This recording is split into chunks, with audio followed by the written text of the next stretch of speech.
వివిధ భారతి యూట్యూబ్ ప్రేక్షకులకు స్వాగతం, సుస్వాగతం. ఓం శ్రీ గణేశాయ నమః. ఓం శ్రీ సరస్వత్యే నమః. శ్రీ గురుభ్యో నమః. ఓం శ్రీ పరమాత్మనే నమః.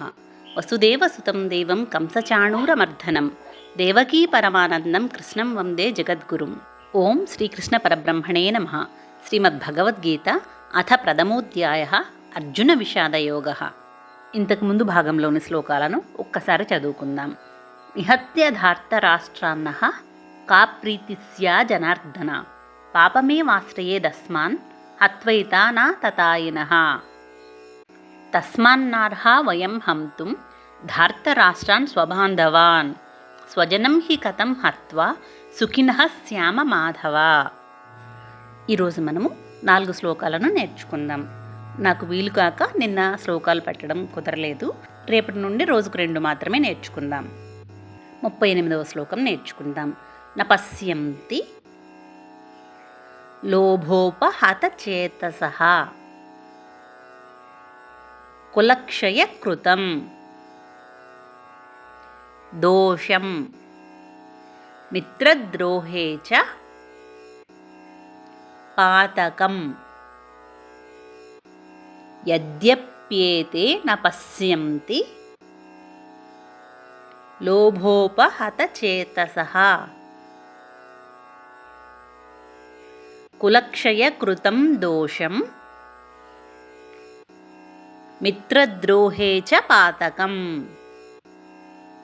యద్యప్యేతే న పశ్యంతి లోభోపహతచేతసః కులక్షయకృతం దోషం మిత్రద్రోహే చ పాతకం యద్యప్యేతే న పశ్యంతి లోభోపహతచేతసః కులక్షయకృతం దోషం మిత్రద్రోహే చ పాతకం యద్యప్యేతే న పశ్యంతి లోభోపహతచేతసః కులక్షయకృతం దోషం మిత్రద్రోహే చ పాతకం.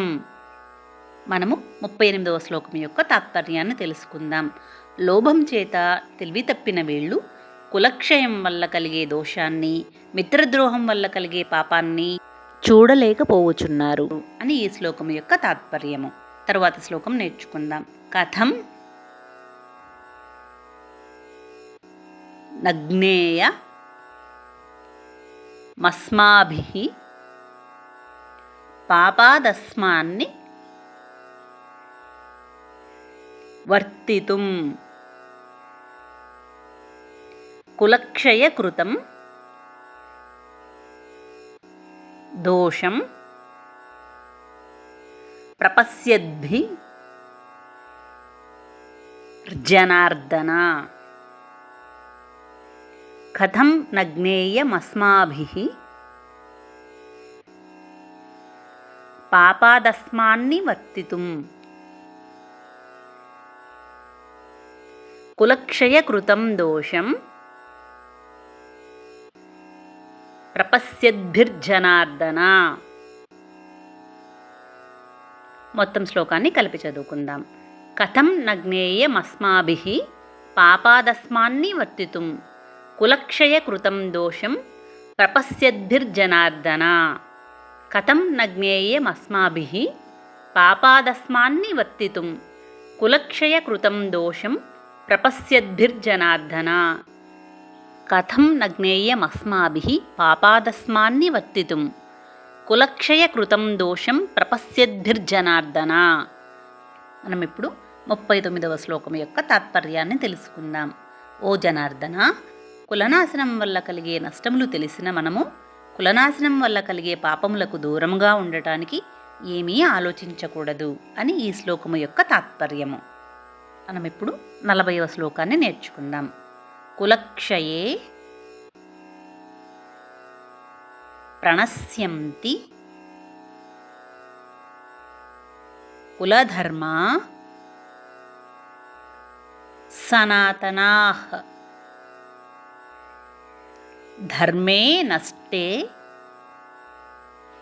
కులం కృత్స్నం అధర్మోభి భవత్యుత. కులక్షయే ప్రణశ్యంతి కులధర్మాः సనాతనాः. ధర్మే నష్టే కులం కృత్స్నం అధర్మోభిభవత్యుత. మొత్తం శ్లోకాన్ని కలిపి చదువుకుందాం. కులక్షయే ప్రణశ్యంతి కులధర్మాः సనాతనాः.